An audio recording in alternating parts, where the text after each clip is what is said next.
सो joint का मतलब ये होता है कि जब एक बोन दूसरा बोन आपस में टकराए, आपस में एक दूसरे से मैच हो, तो दैट्स कॉल्ड ज्वाइंट, इसी को ज्वाइंट कहते हैं। बट यहाँ पे अगर आप अच्छे से फोकस करके देखेंगे तो कभी भी बोन आपस में चिपकते नहीं है। अगर बोन आपस में चिपक जाए तो कभी भी मूव नहीं होंगे, दे आर नॉट मोबाइल। इसलिए भगवान ने इसके बीच में कुछ ना कुछ दिया है।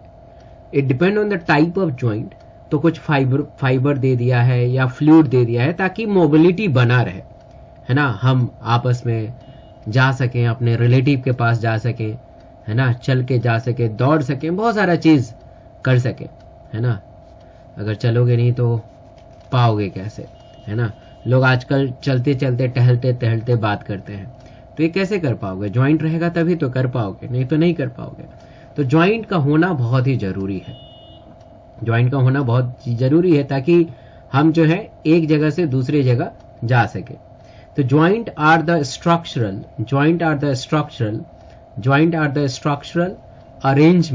arrangement where the two bones articulate, that is meet to each other। यहाँ पे दो बोन आपस में आर्टिकुलेट होते हैं। यहाँ पे ऑर्थोपेडिक्स की भाषा में, ऑर्थोपेडिक्स, जब आप मेडिकल कॉलेज में जाओगे तो ऑर्थोपेडिक्स पढ़ोगे, वहां पे आर्टिकुलेशन का मतलब होता है कि जुड़ना, जो चीज जुड़ जाए, दैट इज कॉल्ड आर्टिकुलेशन। तो joint are essential for the movement of the different skeletal structure. अगर मैं हाथ ऐसे ऐसे कर रहा हूं तो ये ज्वाइंट की ही वजह से कर पा रहा हूं।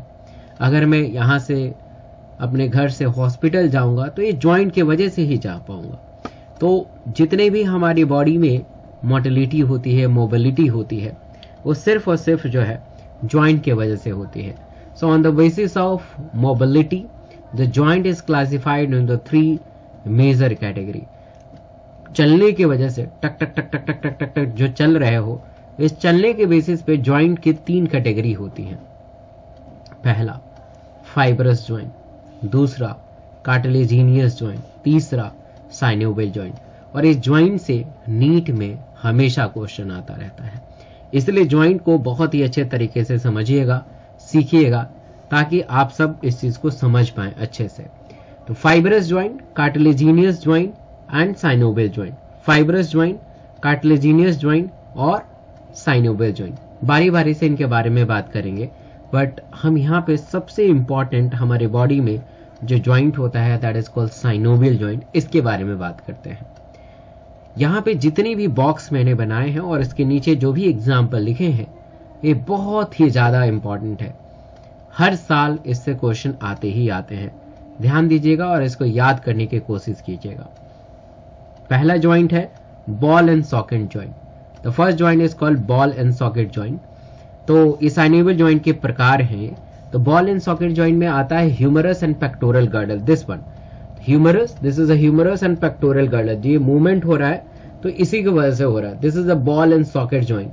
और बॉल एंड सॉकेट ज्वाइंट जो होता है हाईली मोबाइल ज्वाइंट होता है, बहुत तेजी से, देख रहे हैं, किसी भी डायरेक्शन में मैं मोड़ सकता हूं, आप मोड़ सकते हैं, किसी भी डायरेक्शन में कर सकते हैं। जितना ज्यादा किसी ज्वाइंट में मोटिलिटी अगर होगा, जितना ज्यादा अगर किसी ज्वाइंट में मोटिलिटी अगर होगा, उतना ही ज्यादा वो अनस्टेबल हो जाएगा, है ना, उतना ही ज्यादा जो है अनस्टेबल हो जाएगा।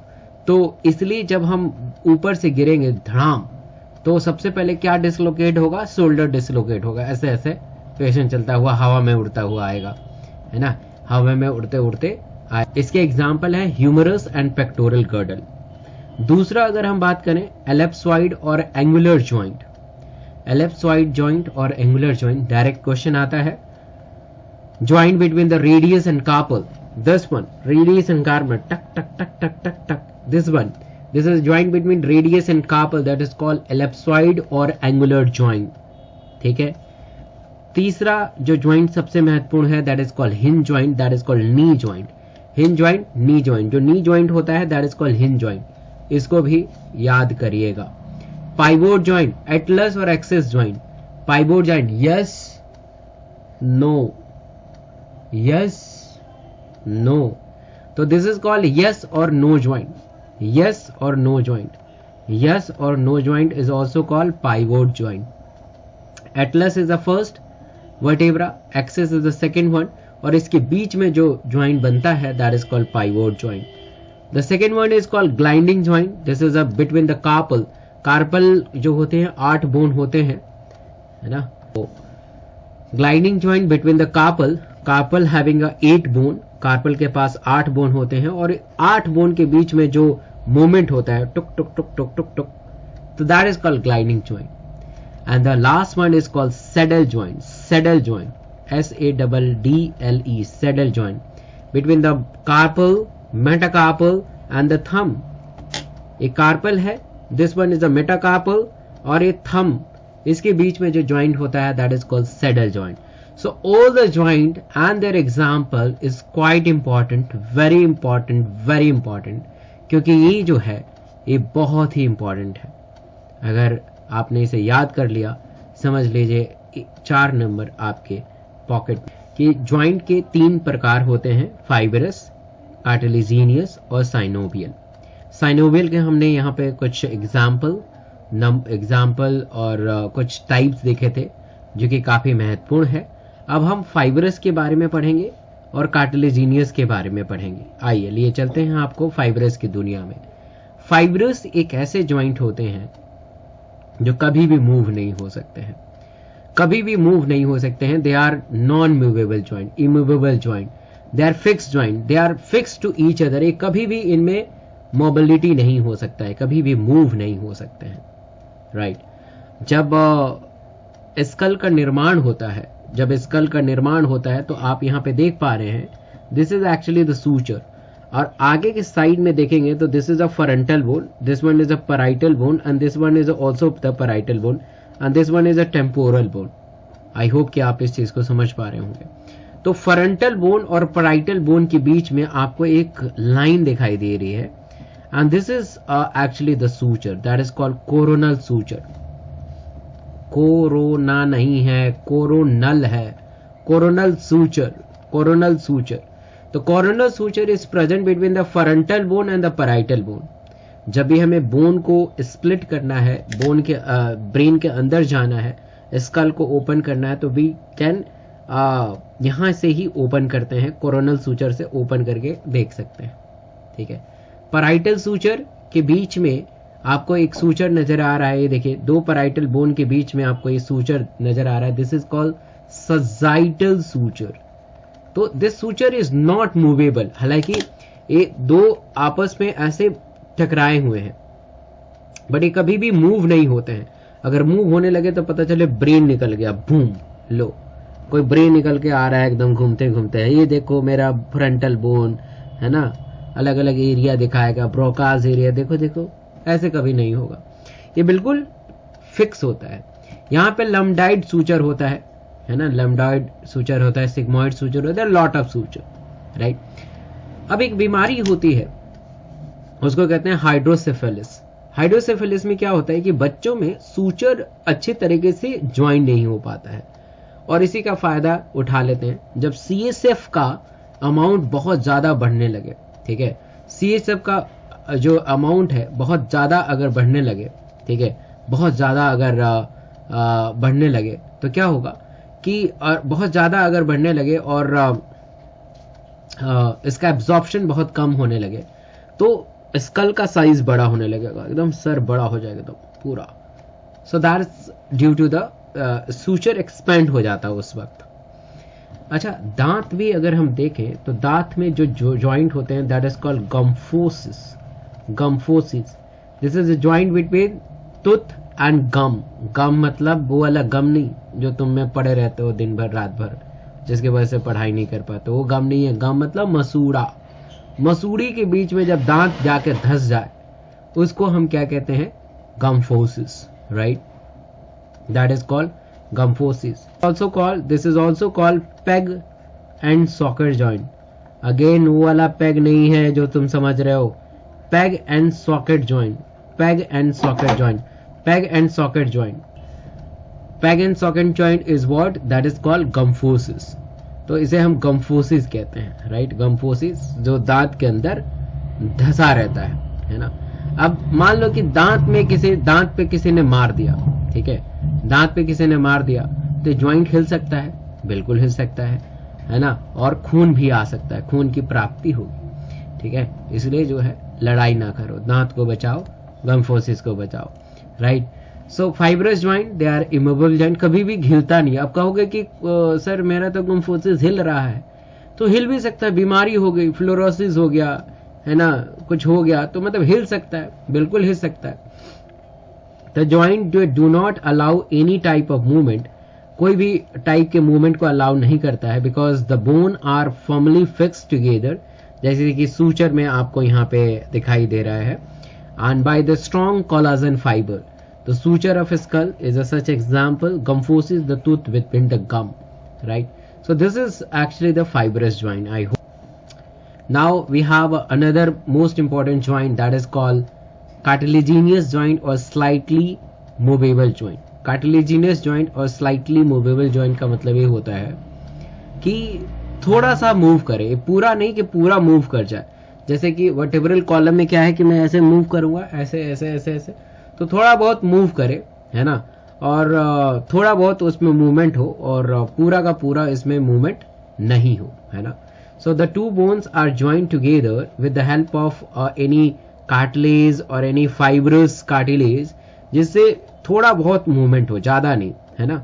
ज्यादा तो साइनोवियल करता है, तो थोड़ा बहुत मूवमेंट कौन करेगा? कार्टिलेजिनियस और स्लाइटली मूवेबल ज्वाइंट।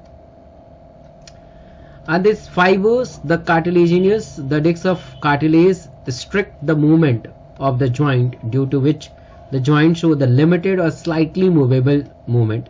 जैसे कि वर्टेब्रल कॉलम, आप वर्टेब्रल कॉलम को आगे लेके जाएंगे, पीछे लेके जाएंगे, बट बहुत ज्यादा पीछे नहीं लेके जा सकते हैं, बहुत ज्यादा आगे नहीं लेके जा सकते हैं, ठीक है, ना ही बहुत ज्यादा आगे, ना ही बहुत ज्यादा पीछे।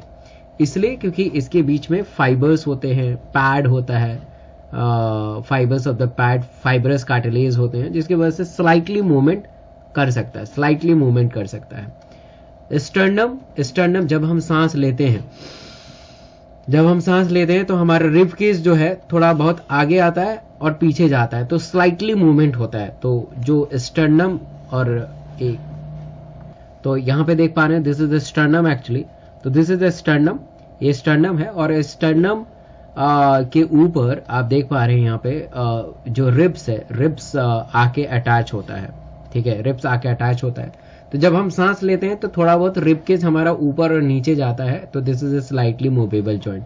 यहाँ पे प्यूबिक सिम्फिसिस होता है, जब चाइल्ड बर्थ होता है खासकर महिलाओं में, तो ये थोड़ा सा एक्सपेंड होता है और चाइल्ड को इजिली फैसिलिटेट करने में मदद करता है, राइट। तो ये सारे जॉइंट जो होते हैं वर्टेब्रल कॉलम में, हम वर्टेब्रल कॉलम में आगे पीछे जाते हैं, तो ये भी ये मदद करने में मदद करता है। The next joint is called synovial joint और फ्रीली मूवेबल ज्वाइंट। ये बहुत ज्यादा मूवमेंट इनके अंदर होती है। आप देख पा रहे हैं यहाँ पे कि ये दो बोन है, यहाँ पे दो अपोजिट बोन आ रहे हैं यहाँ पे, so there is a two bone, right. और इस बोन के अंदर फ्लूइड होता है, the fluid is present inside the between the two bone, and this fluid is called synovial fluid. इस फ्लूइड का नाम है साइनोवियल, साइनोवियल फ्लूइड। तो साइनोवियल फ्लूइड जो होता है एक बोन को दूसरे बोन में सपोर्ट करता है, इसे मूव करने में मदद करेगा, राइट। और ये सारे आर्टिकुलेट कार्टिलेज हैं और जॉइंट कैविटी है। तो साइनोवियल जॉइंट जो बड़े जॉइंट होते हैं, जैसे नी जॉइंट में साइनोवियल फ्लूइड हो सकता है ना, जो कि मूव करने में मदद करेगा। तो synovial joints are fairly movable joint which allow the movement in one or more direction, एक या उससे ज्यादा डायरेक्शन में उसे मूव करने में मदद करेगा। The bone of these joints are covered by the membrane called synovial membrane, इसको synovial membrane बोलते हैं, they are called synovial membrane, and inside the membrane between the two articular surface of the bone is called synovial cavity is present। इसके बीच में जो cavity present होती है, इसके बीच में जो कैविटी प्रेजेंट होती है, खाली जगह प्रेजेंट होता है, that is called synovial cavity, जिसके अंदर फ्लूइड भरा रहता है, और ये फ्लूइड जो है इंपॉर्टेंट होता है। बट जैसे जैसे हम लोग बूढ़े होने लगते हैं, जैसे जैसे हम लोग एज्ड होने लगते हैं, तो ये फ्लूइड जो है धीरे धीरे इसका कंसंट्रेशन कम होने लगता है, ठीक है। तो जैसे जैसे ये कम होने लगेगा तो बोन और बोन आपस में टकराना शुरू करेंगे, जिस प्रकार शीशे से शीशा टकराए, उस प्रकार बोन से बोन टकराना शुरू हो जाएगा, फ्रिक्शन होना शुरू हो जाएगा।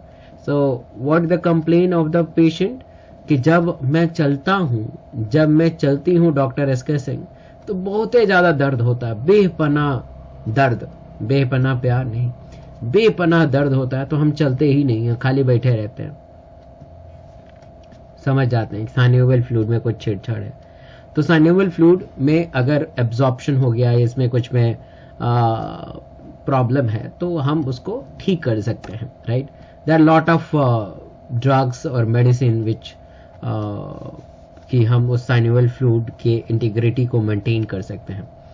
2-3 क्वेश्चन नीट के अंदर आए हुए हैं ज्वाइंट से रिलेटेड, आप सबको जवाब देना चाहिए, प्लीज जवाब दीजिए।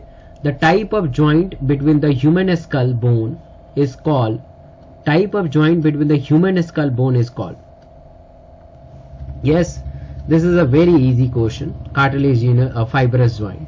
फाइब्रस ज्वाइंट ह्यूमन स्कल के बीच में जो रहता है, that is called fibrinous joint. दूसरा क्वेश्चन है what is the name of joint between the ribs and sternum, ribs और स्टर्नम के बीच में कौन सा ज्वाइंट होता है, अभी अभी बताया था, जरूर इसका आंसर बताइएगा।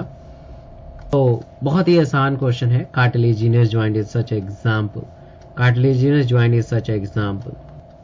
दूसरा नीट में क्वेश्चन आया है द ज्वाइंट बिटवीन एटलस और एक्सिस, क्योंकि ज्वाइंट से क्वेश्चन आते ही आते हैं, इसलिए आपने ज्वाइंट को अच्छे तरीके से समझ लिया तो काफी अच्छा हो जाएगा। तो एटलस और एक्सिस के बीच में कौन सा ज्वाइंट है बताइए please. So the joint between Atlas and axis is called pivot joint, yes और नो ज्वाइंट, बहुत ही आसान क्वेश्चन। नेक्स्ट क्वेश्चन है elbow joint is example of, elbow joint किसका एग्जाम्पल है, ये भी मैंने अभी पढ़ाया था, बताइए जल्दी से। So elbow joint is example of hinge joint, this is a very easy question.